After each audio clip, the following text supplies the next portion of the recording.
شهر رو آغاز میکنیم. روزهای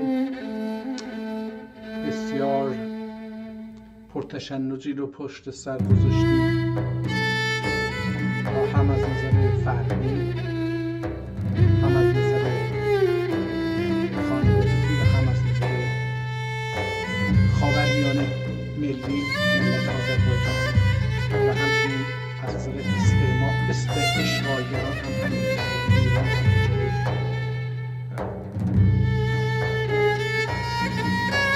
مهمترین بلای جرم خودش بود. صدماتی که ایران در این 12 متحمل شد و در روزهای آینده هم متحمل خواهد شد 10 برابر شاید بیشتر از دوران 8 سال جنگ ایران بر علیه به هر حال گذشت.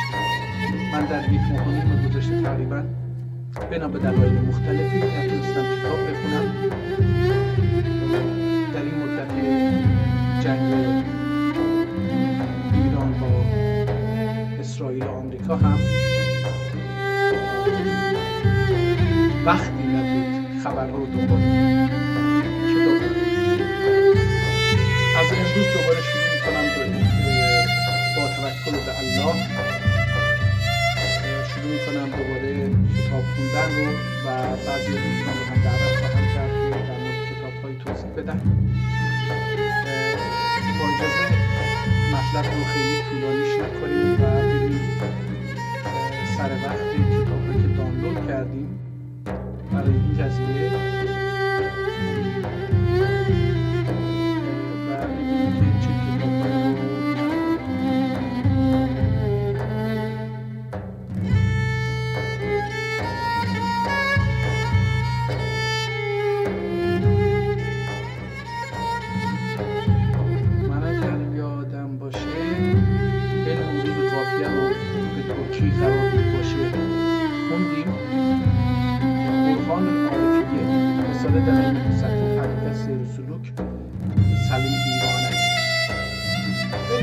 کتاب چی داره برای ما.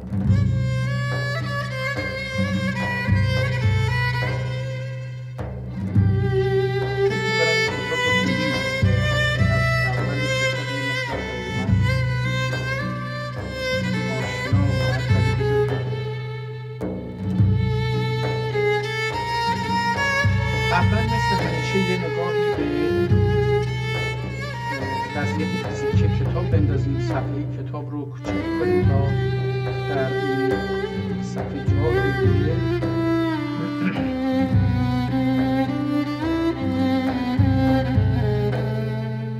آلته‌د ریساله کاری این 6 تا دیگه داره درش رساله هستش. سری قبل من فکر کنم اینو خوندم که کتاب ها رو مصرف کنیم که چند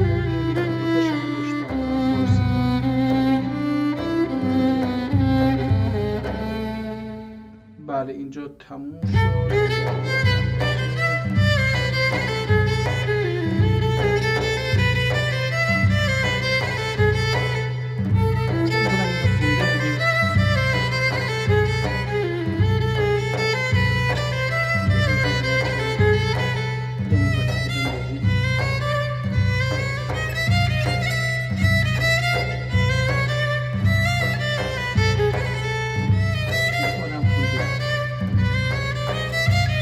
بریم کتاب بعدی رو باز بکنیم.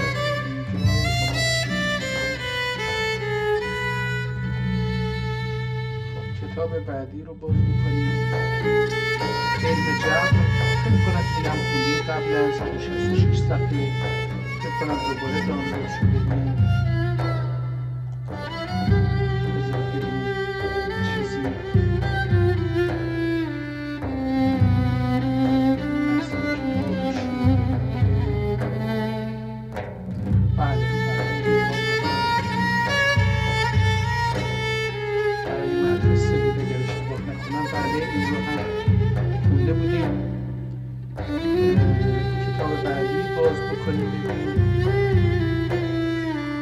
قواعد زبان ترکی فکر کنم اینم خونده بودیم، آخرش هست، برای همین فکر کنم که حتما اینو خونده بودیم. آموزش زبان ترکی به فارسی. اونقدر کتابا رو ورق نزدیم که اصلا یادمون رفته که کدوم کتاب‌ها رو خوندیم کدوم‌ها رو نخوندیم. اسم مفهوم. خب اینم خونده بودیم اگر یادم باشه، نمیخوام تکراری باشه. بریم سراغ مجموعه ترکی. اینم خونده بودیم. روزه شهر خونده بودیم. تاریخچه مکه خونده بودیم. صائب ترکی فارسی. بذارید ببینیم این صائب ترکی فارسی چی داره، چون قبلا تلاش کردیم پیدا نکردیم تو شعرهاش، شعر ترکی. ولی من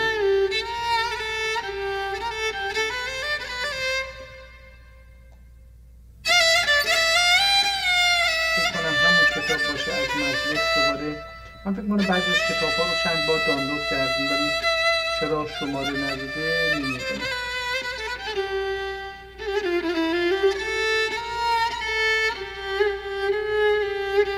در سری قبل که این کتاب رو می‌خوندیم از هر 10 صفحه تلاش می‌کردیم که یا از هر 20 صفحه یه صفحه رو ببینیم که آیا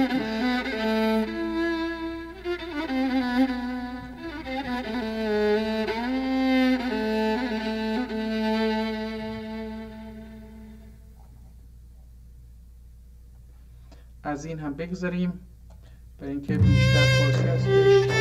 دیوان صاحب شرحی. ببینیم این شرحی که بر دیوان صاحب نوشته شده چی هست. اینو نخوندم.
دست به قلم بوده و کارش احتمالاً نویسنده بوده نوشته.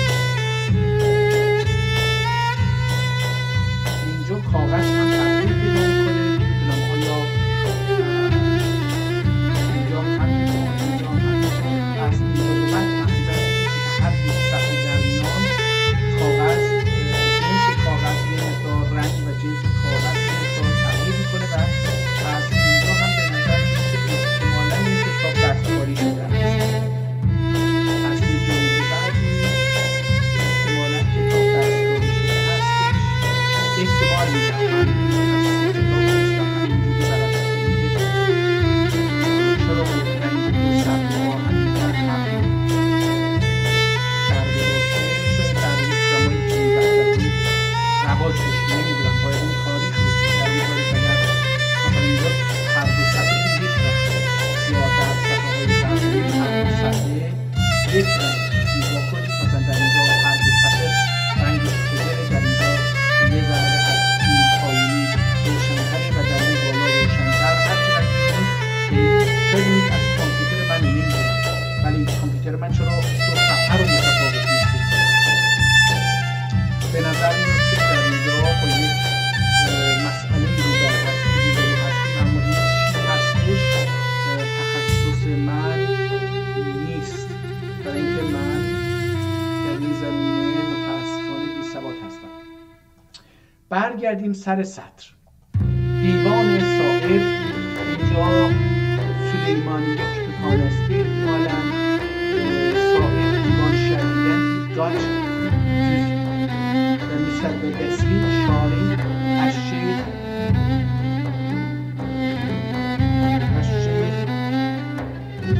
احتمالاً اینجا یه چیزی هست بذارید متوجهش بکنید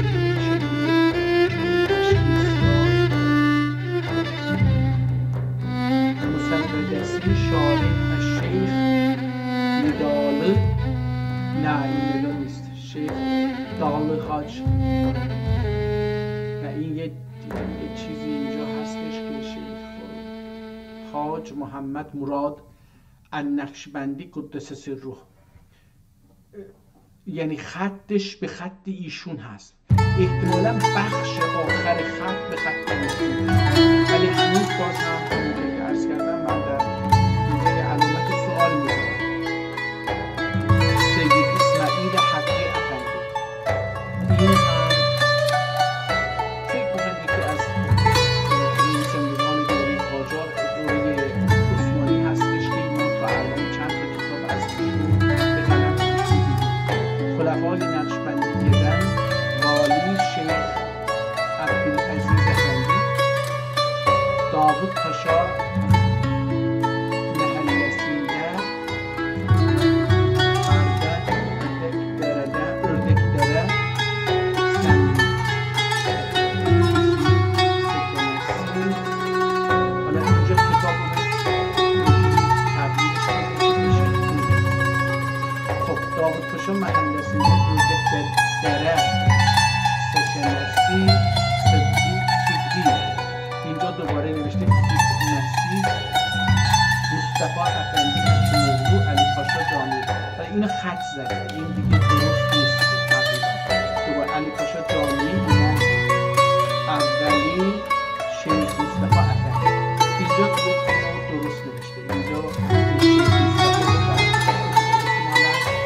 درست هم نوشته بوده. من خودم نذاشته بوده. یایلان جوانده مصطفی شیخ سعید انزا. حالا یایلان جوانده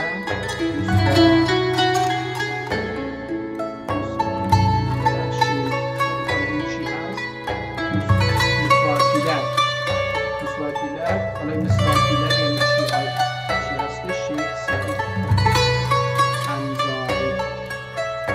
خلفای نقشبندیدن تستمونی از سید عبدالله افندی. حالا اینا داره در مورد خلفای نقشبندی توضیحاتی میده که ظاهرا هم خود نویسنده خیلی مطمئن نبوده برای همین خط زده اینها رو. حالا از اینجا این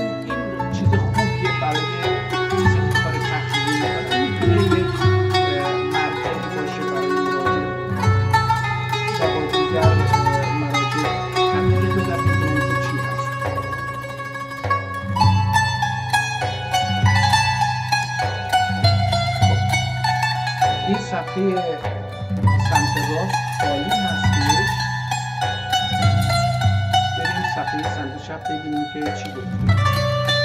معلومه که اینجا میخواسته یه چیزی بنویسه، در نتیجه با بسم الله شروع کرده، گذاشته که بعدا بیاد خلاصه که با اینجا داره.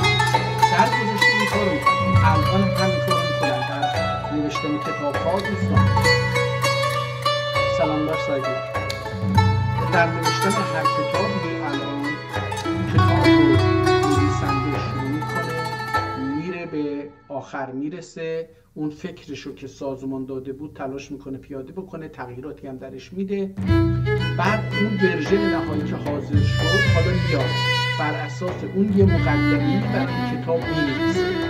کتاب چی، موضوعش چی هست، یا داستانش چی هست، یا نویسندش چی هست، تاریخش چی هست، یه چیزایی در مورد کتاب خلاصه در اول کتاب می‌نویسه. در توضیحاتی هم درباره خود کتاب هم احتمالاً در اولش میاد بر اساس اینکه صفحات فلان چی هست، چون که اون صفحه نهایی حاضر شده برای چاپ، چون تا اون لحظه چاپ همه چیز تغییر می‌کنه.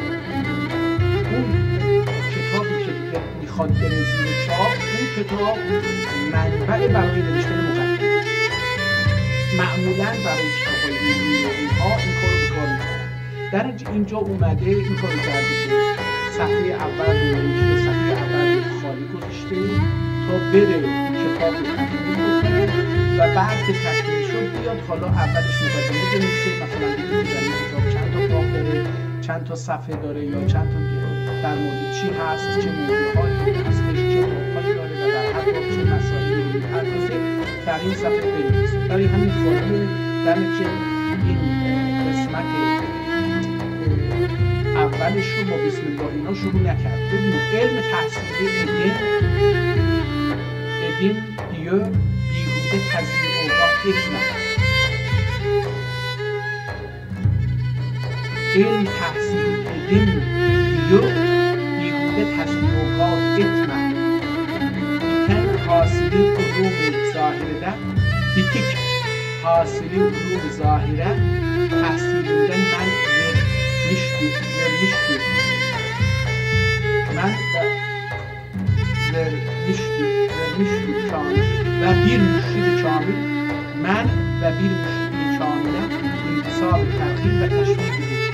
Zira iki nov şeyh kamilin himmetiyle adna zamanide vücuda gelse gerektir demek isterler.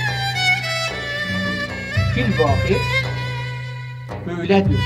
Her caki şebat sahip bu her afşan şehir sahip olunca میاره توضیح میده. هر جا که شود خامی ساعد bu her afşan تا حشر بماند چو صدف بار کهن‌ها. حالا این چی هستش با من نمیدونم کلمه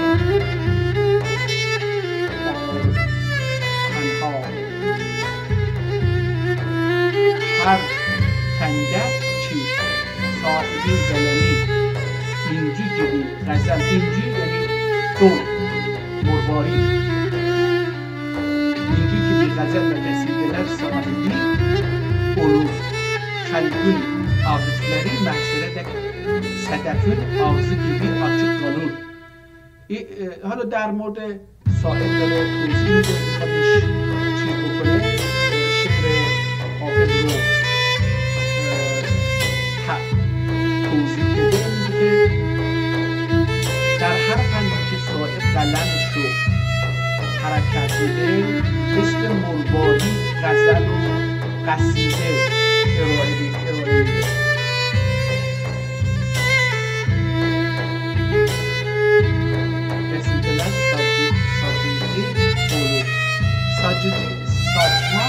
saçma yeni haber olmuyor.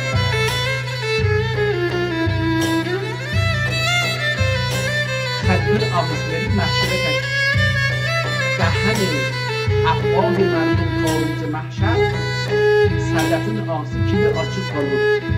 مثل دهن صدف باز میمونه تا روز محشر. یعنی دائم در مورد اشعار این چیز حرف میزنه.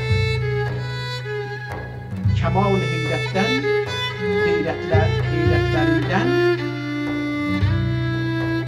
buna sözdür və necə kəlamıdır deyir, sədəfin ağzının müşahidəliyini qətri baran nisyanı almaq zamanında olur. Bəd ağzını bənd və kəz suyunu getməsi üçün qapar. میگه که آخه این چه حرفی که دهان مردم مثل دهان صدف باز میمونه تا روز قیامت و بسته نمیشه. میگه این حیرته به این حرف، چه حرفیه که صائب داره. حالا اینجا صدف بار دهانها، بارد ز دهانها احتمالا باشه. اینجا حالا اون دهان این کلمه آخری بود که نتونستیم بخونیم، اون هستش. میگه این چه حرفیست که اینجا گفته که صدفin ağzının guşadəliyi.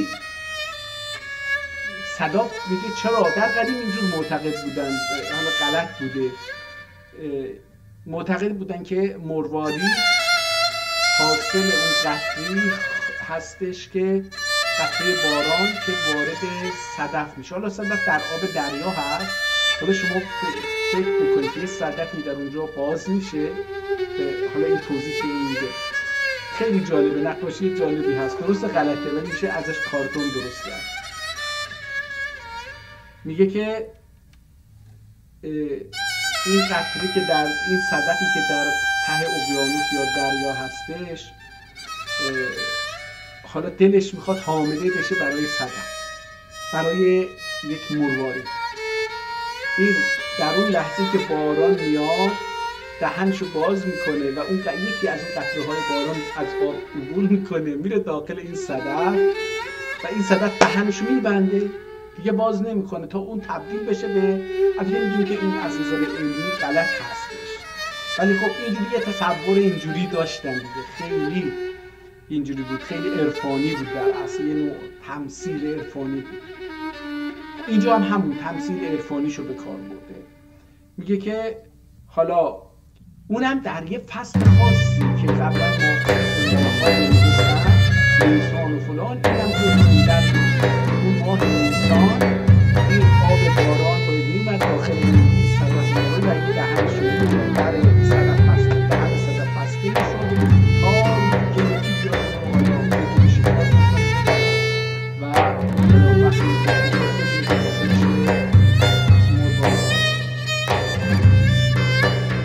بعد فاصله یک از یک مسیر که مسیر دیگه بعدش اون آب میشه،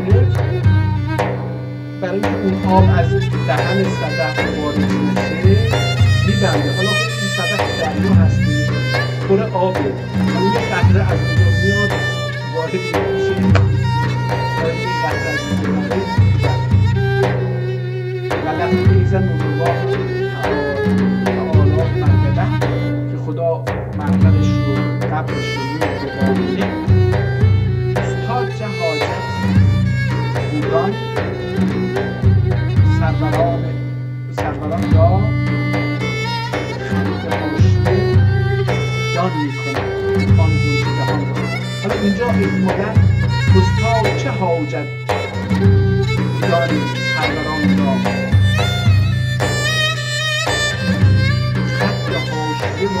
آشیدان میکند آن گوش دهان را. حالا اینجا چی هستش؟ شاعر ما چی گفته؟ من خیلی سر در نیاوردم. او سرورانی خاطریه نه امتیازگار بود بلکه یکتون بومونتر فم دهان عربیشه، فمه کندونی تکتیر حاشیه و şerbet eder. Zilve ve enva-i şiiri kendi hakkı bana talim eder.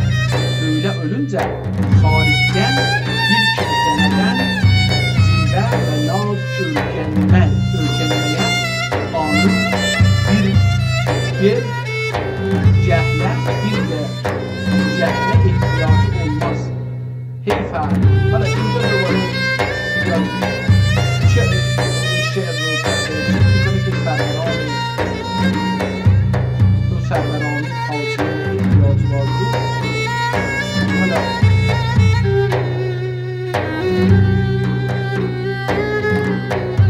خواجه بزرگان در شهر، سروران هم که بزرگان هم که این سروران چه احتیاجی به اون خواجه دارن، بلکه ندارن، احتیاجی ندارن، چون که اون منچه دهان کنده خطی حاشیه و شرحیه میگه حالا این صاحب خودش داره شرح میده شعرشو و جلوه و انواع شیره‌ای کنده خطی آنها تعلیم میده که با خط خودشون انواع شیره‌ای جلوه داره خودش تعلیم میکنه، آموزش میده. بیله ölünce وقتی این کار داره خودش میکنه خالقten bir seneden cilve ve nazım gelmege amin دیگر جهل احتیاج olmaz. işte حالا احتیاجی به کسی که از بیرون بیاد موسیقی بگیره شعر اشعار رو و جهل و همین به جهل هم احتیاجی نداره. شعر چنان ساده و صمیمی هستش که آدم حیف است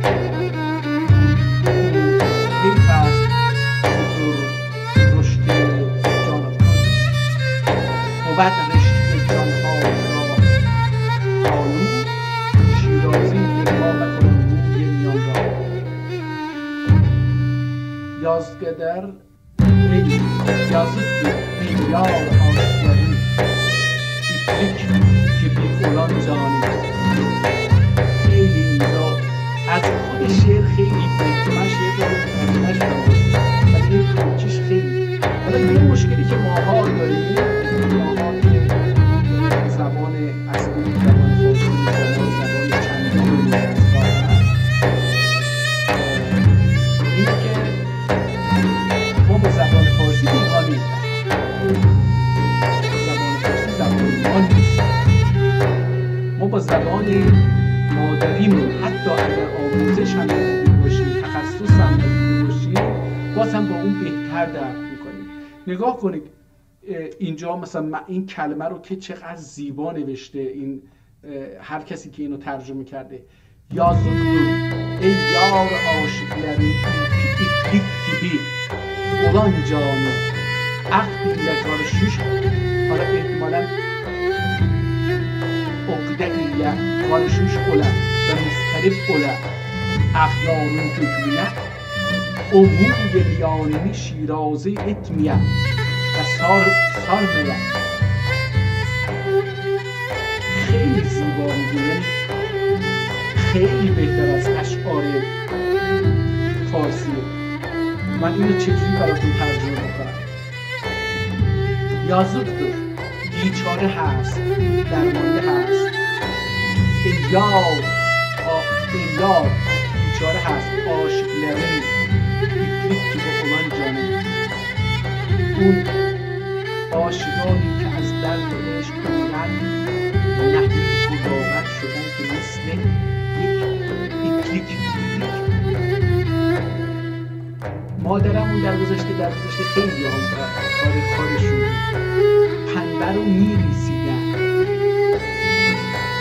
پنبه رو اینجوری دستشون میگرفتن ما میگفتیم کشی، نمیدونم فارسیش چی هست، کشی رو یا مثل جهره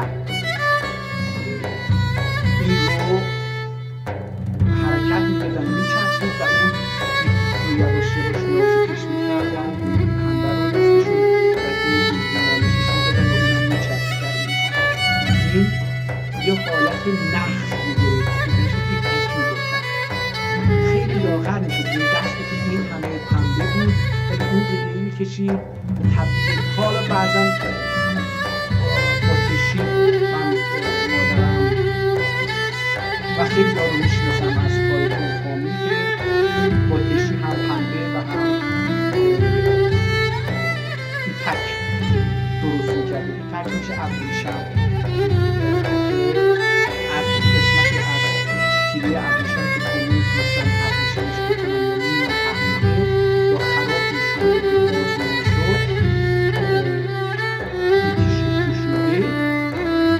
اون رو مادرها و خانم‌ها می‌مدن با دست آدم‌ها رو باز می‌کردن و تبدیلش می‌کردن دوباره به ابریشم. خیلی ظرافت اون ابریشم اصلی رو نداشت، ولی بازم ابریشم بود که به هر حال کیفیت اصلی رو نداشت، یعنی این 100% نبود، ولی خب 80% 70% رو کار می‌کرد. حالا مثل اون که لاغر می‌شد. yazıktır ey yar aşıkların hiç gibi olan cani ukde ile karışmış olan که این جانشون که در اساس عشق با عقده مخلوط بشه، آمیخته بشه و مضطرب و پریشان بشه، اضطراب بگیره اینها رو که استقلال اغیارون köklüne. این هم به خاطر چی؟ به خاطر که اغیار بیگانگانی که عاشق یار من هستند امور میانی شیرازه اتمیم و سرمیم. اون باریک انسان باریک شده رو که لاغر شده از درد عشق اینها، اون رو شیرازه گفتیم که کتاب اگه باز میکنه این قسمتی که این رو چسبیده هم شیرازه کتاب هست. یه شیرازه اینا یه چیزی انسان‌ها یه چیزی به هم میچسبونه، یعنی هر انسانی بر اساس یه چیزهایی زنده میمونه. حالا اون چی هست در انسان عاشق؟ اون عشق. امور میانه شیرازه اتمیه، اون چیزی که ازش میگه اون شیرازه نکنه که از هم نریزه، با نریزه و سارمه و اون رو نبنده. گفتم شیرازه رو در قدیم میگفتن زیرا شاهی جانی کچمزدن شیرازدن مراد بونده ارمک و سارمک بونده. حالا داره همون چیزی که من گفتم، ارمک بافتن یک چیزی از هر چیزی که شما چیزی رو بهش میگن ارمک. سارماخ هم بستن هر چیزی که با پناه به چیزی ببندی این همیشه سارماخ. خب خیلی توضیحش اشکال نریم، بریم یه صفحه دیگر رو بخونیم، بریم صفحه 10 رو بخونیم. اینجا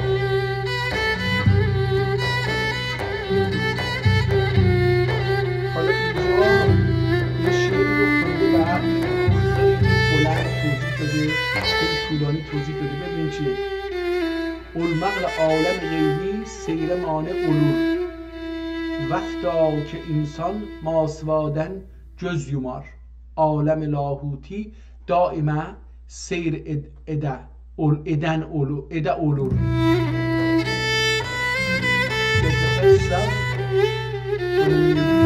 حالا این چی نمیدونم، احتمال میگم اینجا دیگه شعرشون به نومیدی مده تنگرچه در کام نهنگ افتی که دارد در دل گرداب بحر عشق ساحل ها.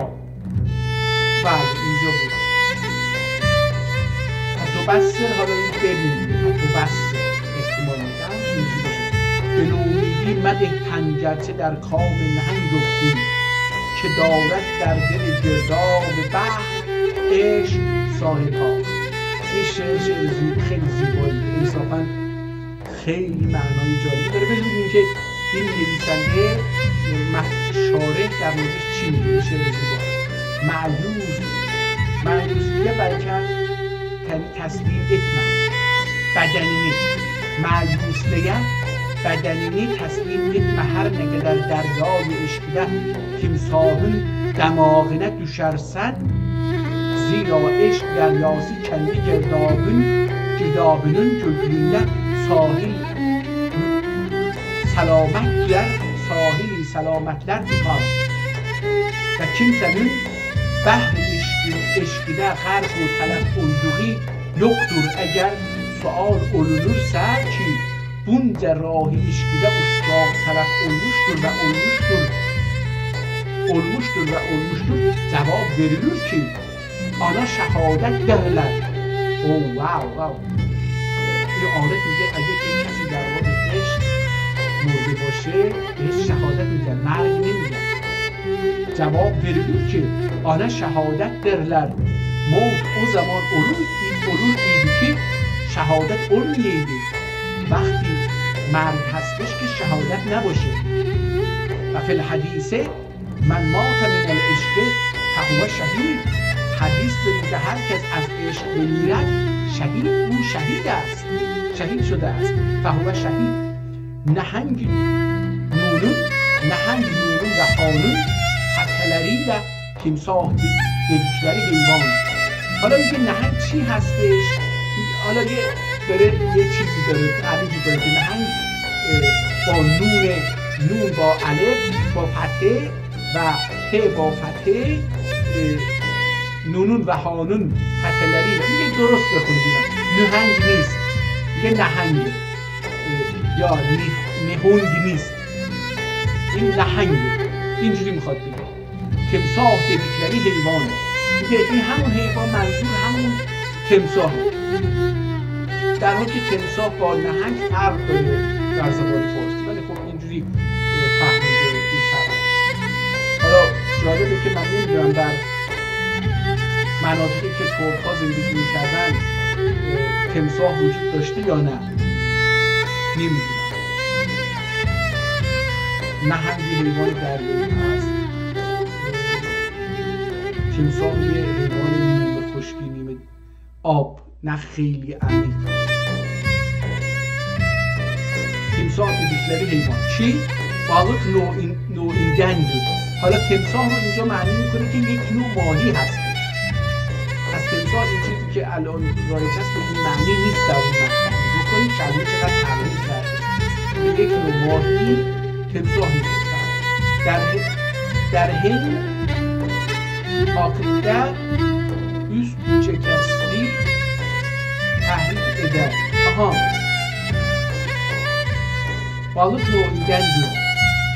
Heyne aklide, aklı kurdan. Heyne aklide üst çenesi. Üst çenesi. Çene şule hangi? Çane.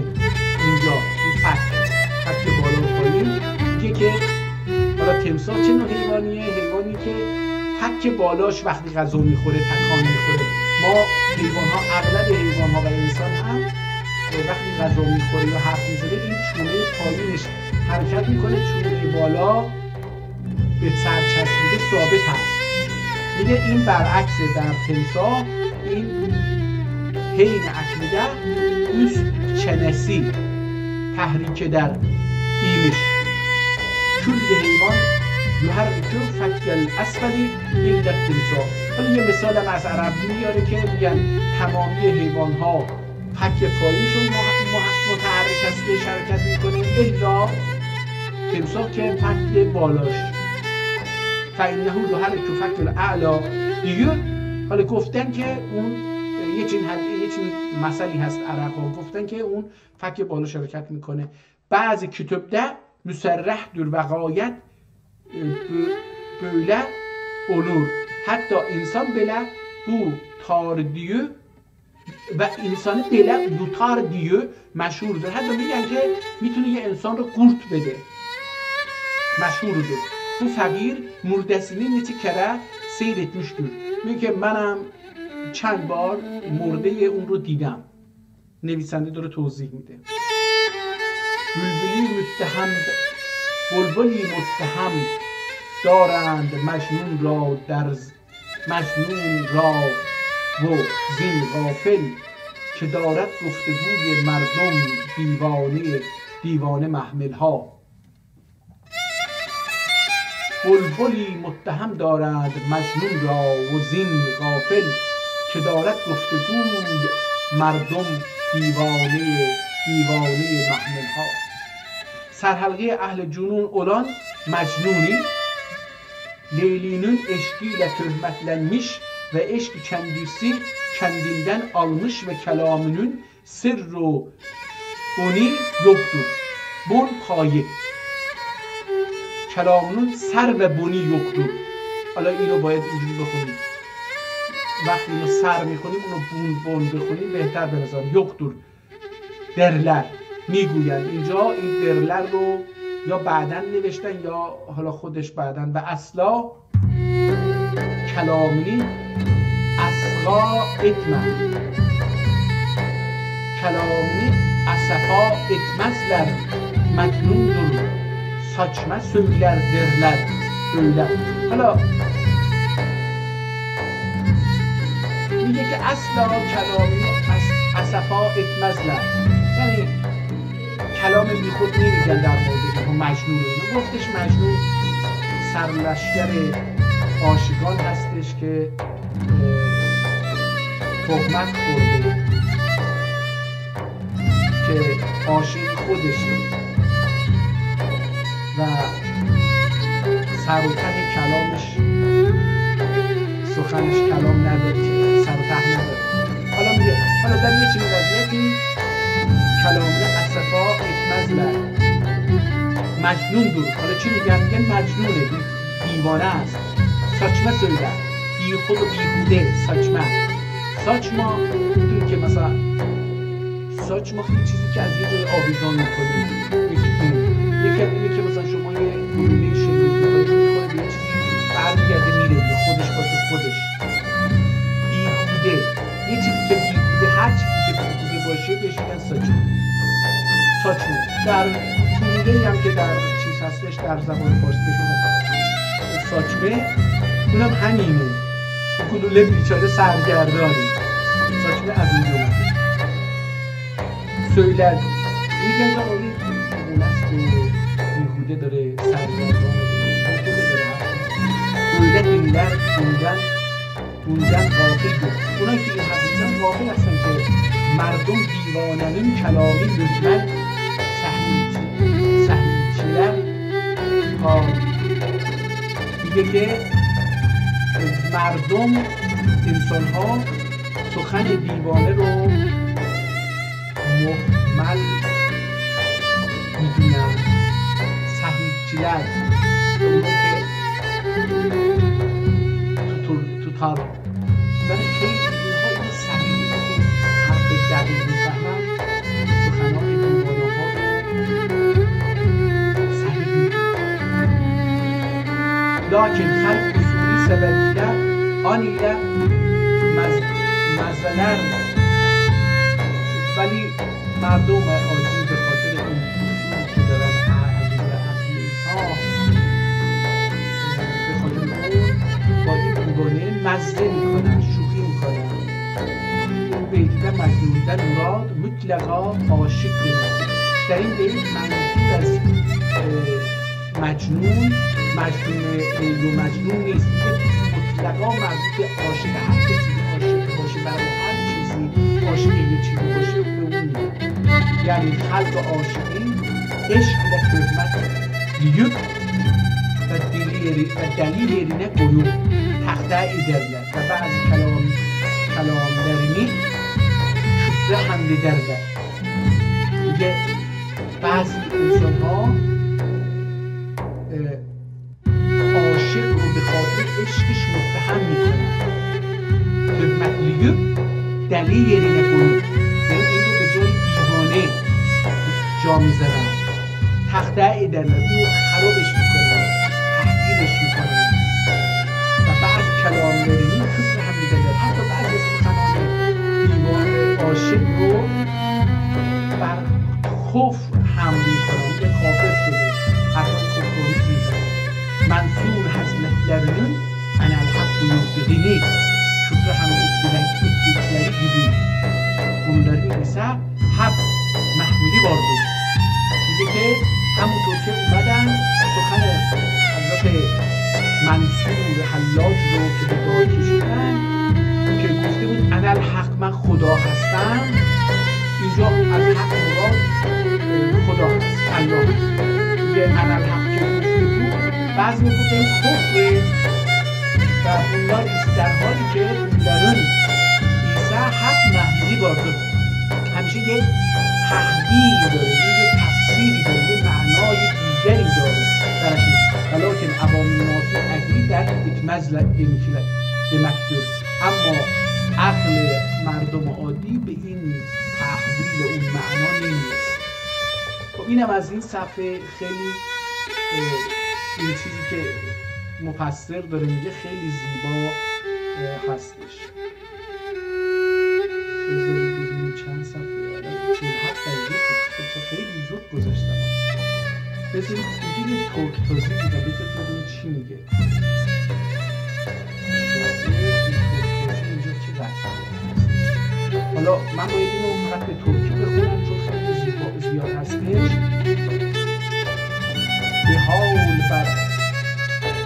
به حال بر لب خونخوار حریص خاک قناعت وگرنه گشنگی افزاست آب şuur تلخ. Qan içici hırsın dodağı üzerine qənaət xakini şur eğer böyle etmezse acı suya benzeyen dünya temenna ve tələbi kişiyi sirab etmiyor, belki teşnedil ve istirabini artırır. Filhəqiqə hırsın çaresi şebi yesre gani olmaqdır. Hala in şebi yesre gani olmaqdır. Eğer gani olmaz ise vəzn mal cem mal semtine gidilir ise hırsın çaresi bulunur. Mal arttıkça hırs fezayet eder.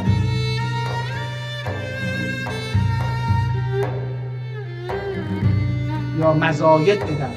Hırs mezayet eder. Nitekim hadis-i şerifde lokana ve edyanun da ibn Adem min zehebin la yebqa leha salisen buyurmuştur. Bir hal evveliyle ki bazayid olarak maliden mesterinden müştek olmak üzere emri hazırdır. İnsanın cesedinden kan zahir olunca kül ve turab gibi şeyler vəz olunsa gani təsvir eder. Binaen aleyhi hırsi xunxarın lebi üzerine xak qənaəti sür ki gani təskin olsun buyurdular ve yine dünya temennasını ab-ı şure teşbih ediler. Zira ab-ı şur harareti قد etmez dünya تحت خیلی زیبا توضیح میده. dünya تنهاسی dünya تهناسی دخی آب شور که bir dünyaya bir serhak ve iştiha hırs ve iştihayı قد etmez belki daimen bir موجب حدیث شریفه artırmakta olur. در مورد آب شور داره توضیح میده که هرس مثل آب شور هستش. شما هر چقدر بخورید تشنه‌تر میشید. اینو خلاصش اینه. ز ترک تاز حوادث مکن ملاحظه صاحب چه کرد سیل به پیشانی گشادی صحرا. ز ترک تاز حوادث مکن ملاحظه صاحب چه کرد سیل به پیشانی گشادی صحرا. در این حوادثین یغما یغما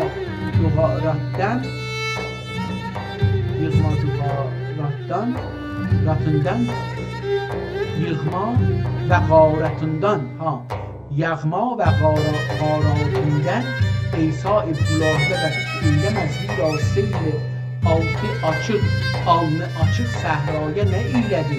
Heç bir kədər eyləmədi deməkdir. Seyrdən şur yerlər Burgar ki anda bağ ve bahçe ola ve hale ve divar bunların emsali şeyler bulunur. Ama bir yer ki anda bir şey olmayan seyir geldikler ne götürer ve ne edebilir. Binaberin sahra-i haliyeler خوف etmezler aşıklar dahi libas tezreb bürünmekle alnı açık sahra kibirdirler. Seyl hadiseden korkmazlar. Sen dahi aşık zümretinden olmakla seyl havadisin garatından ve düşmenle düşünme demekten varsın. Ashab-ı enva ve ehl-i dünya seyl havadisten خوف etsin. Varsın ashab-ı enva ve ehl-i dünya seyl havadisten خوف etsin. Hikayet Gazi Asgar Veliüddin Efendi zade mabeyinde oturur imiş. Müderrisinden Seyyid Anam Müsencere bir kimsene var idi. یک کسی بوده اسمش بوده سید انام مسنجره. Bir kimse var idi. Ziyarete gelmiş. Efendiye haber vermişler ki Seyyida geldi. Efendi demiş ki mabeyli gelsin. Seyyid adagi gelip Seyyid adagi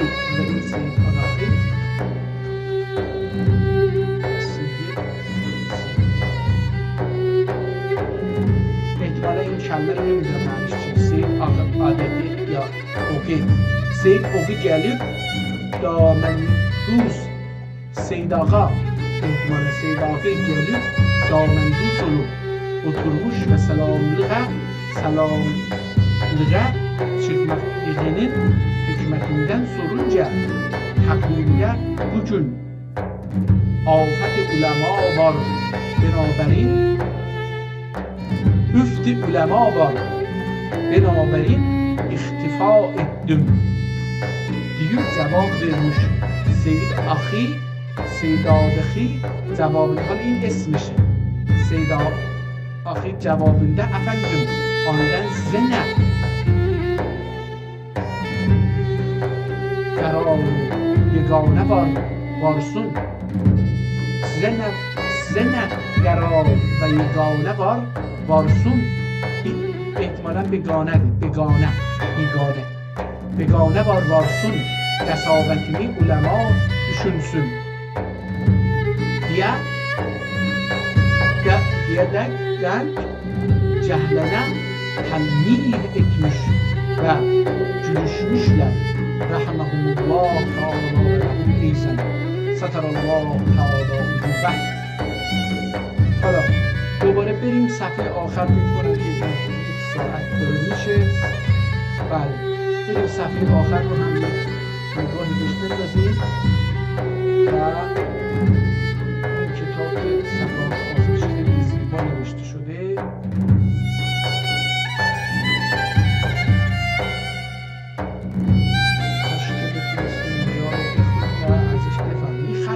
سخت برای من خوندنش. خطی که دست نوشته بود برای که شبیه دست نوشته خودم بود میتونستم بکنم. خواجه افندونی غزلleri nasihat amin diyerek suhriye eder imiş. Suhriye yani به تسخیر به مسخره میگرفتن. Subhanallah insan cüzliçe kemal bulsa Yegün Allah Teala Hazretlerini belə bilecek. Firavun'un Mısır mülkiyle davayı uluhiyet edip hakkı bilmediği gibi bu dahi şarab ana اینجا خیلی خاطی شده اینجا احتمالا قرابت دور کی؟ Nişat Efendi Hazretlerinin hakkı ve devletlerinde bu veliyle nişad, suxensaz تعبیر etmiştir.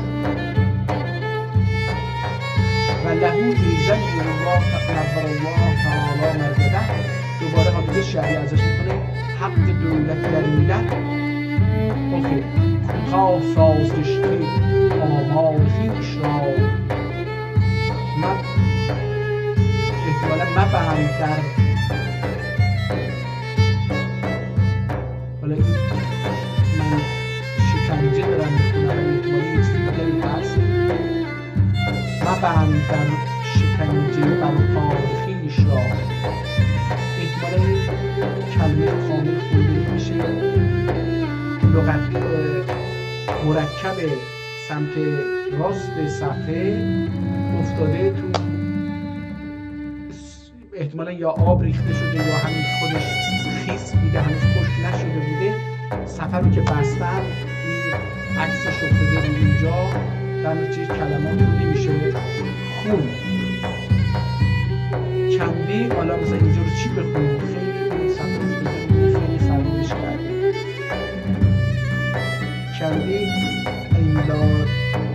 کنده امرالمی بیتبینی قصه ایله و طول املالیله احتمالا الا اینجا من اینو املانن کنده آماللرمی اینجوری بگنیم البته اینجا امر میشه کنجا این طرف که اینجا چه حرفی افتاده ولی این شعر بر اساس آمال بود حالا اینجا این باید این رو بر اساس آمال بخونیم کنده آملینی بیپلیگینی قصه ایله و طول عملدن عمل همون آمال مفردشه عملدن یعنی دنیا و دستوره حالا اینجا دوباره خونده نمیشه بذار ببینیم این قسمت آخرش رو جنجی یعنی کشی خیریدن و شریدن نه ادرسه کندی نه ادر و yemek ister. قال الله تعالی فی کتابه من عمل صالحا فلنفسه و من عمل اساء فعلیها دل و انسان از اصلا کتاب ناقص مونده معلومه که این آدم اینجا میخواسته بقیه رو بنویسه یا عجل فرصت نداده یا هر چیزی به هر حال هیچ چیزی در این باره نیست کتاب جالبی هست این آقای سید جواد طباطبایی تبریزی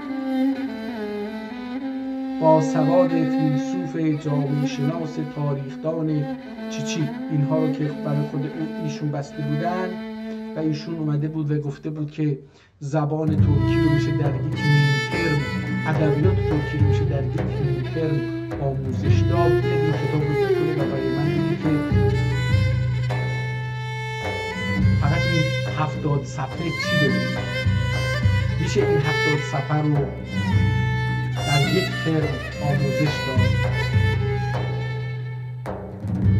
آدم ها جهلشون رو در پشت سخنان بزرگ پنهان میکنن ماها برای اینکه جهلمون رو پنهان بکنیم آدم های باسواد رو میگن به چند تا تاکتیک دست میزنن تاکتیک اول اینه که از زبانهای خارجی استفاده میکنن اوکی والتر ست اون بیچاری که اونجا از اون دانشجو اون چیز میگه آقای زبان نمیفهمه خیلی باسرش میشه من که نمیفهمم این میفهمم ملا هم همین کارو میکنه ملا میره منبع یا هر جایی میره کتاب عربی یه چیزایی رو برگو میکنه که معلوم هم هست نیست درست میگه یا نه ولی اون آدمی که میگه نمیدونم اون چی میگه یه زبانی داره صحبت میکنه من نمیدونم اون سوادشو داره من ندارم خودشو تحقیر میکنه اون رو بزرگش میکنه اون میشه یه چیز خیلی بزرگ. این متأسفانه در مورد استادای دانشگاه هم صادقه، متخصصین هم صادقه. یکی اینکه از زبان دیگری استفاده میکنه تا شما رو تحقیر بکنه، شنونده رو بگه آقا من میدونم تو نمیدونی، تو نمیتونی اعتراض بکنی، میگه داری غلط ترجمه میکنی. من بسیاری از ویدیوهایی که امروزه در زیرنویس فارسی داره یا ترجمه فارسی داره گوش میکنم، انگلیسی باشه اگر یا حتی عربی باشه، میبینم که اصلا موضوع به یه چیز دیگری ربط داره. این آدم یه چیز دیگری نوشته، هر چیزی که دلش میخواد اونو مینویسه، میگه این در این ویدیو این حرف داره میزنه. و اون آدمایی که نمیدونن میگه نوشته، ترجمه کرد، این میشه سند. یکی اینه. دوم این که میاد از یه اسامی استفاده میکنه که ما نمیدونیم که والتر اینشتاین به اینجوری گفت، نمیدونم رابرت فلان اینجوری گفت، آدم اسمیت اینجوری. حالا ما نه آدم اسمیت میشناسیم یا کتاباشو میدونیم، نمیدونیم که حالا کتاباش چند تا کتاب نوشته، چه کتابی رو در چه تاریخی نوشته و بعدا اون کتاب نقد شده توسط خودش یا نه.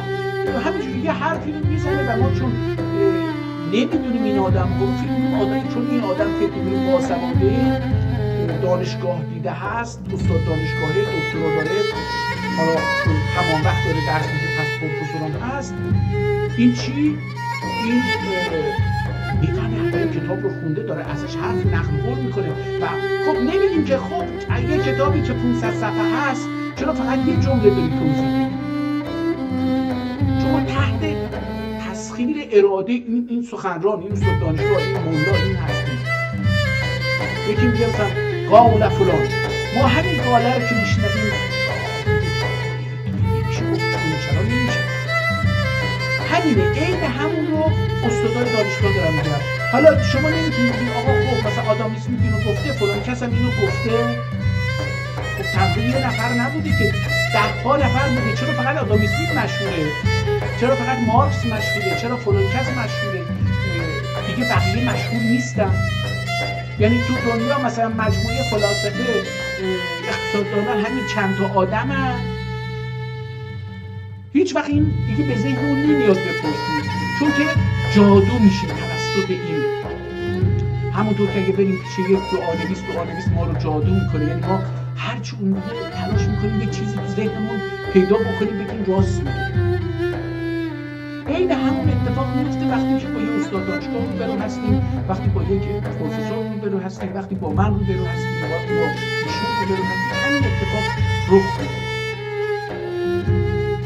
همینطور ما فکر می‌کنیم آدم وقتی اسم 10 کتاب رو میگه یا یه دونه کتاب رو، ما کتاب فلان رو خوندی، ایگار خودش خونده. حالا آقا خوندی؟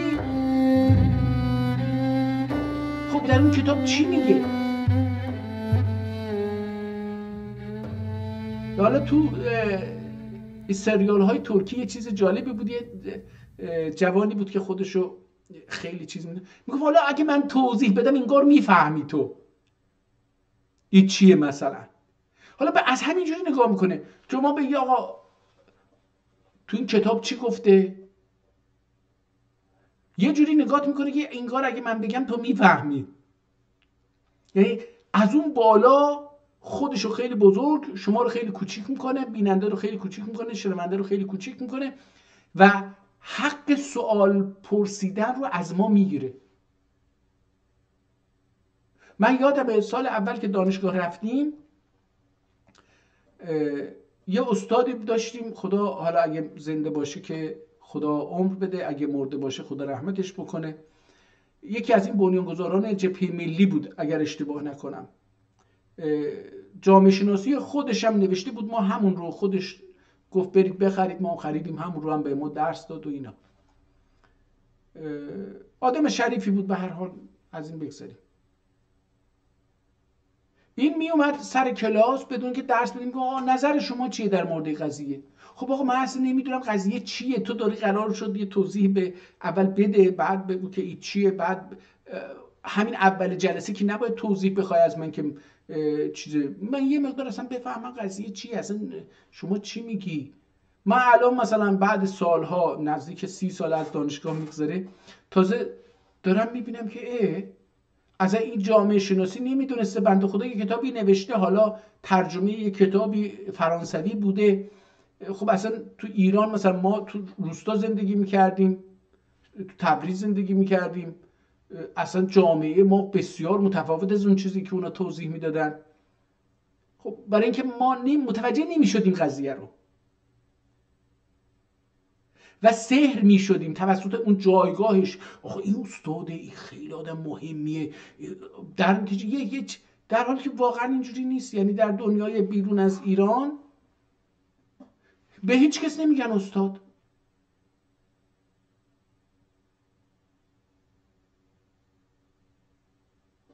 به پروفسورش هم نمیگن پروفسور، استاد، دکتر، نه، اسم کوچیکشو صدا میکنن تا بتونن باهاش همسط بشن، بحث بکنن. به هر حال خواستم بگم که این کتاب هایی که ما زبان ترکی رو به ما گفتن چیزی نداره، امثال سید جواد طباطبایی، اینها از اون جایگاهی که فکر میکردیم چی شناسه و چی شناسه و زبان آلمانی میدونه و زبان انگلیسی میدونه و اینها، و فکر میکردیم که اینا رو خونده، میدونه، آشنا هست، نمیتونستیم سوال بکنیم آقا تو اونو خوندی؟ آیا زبان ترکی هم 2 تا کتاب از زبان ترکی خوندی که داری موردش حرف میزنی؟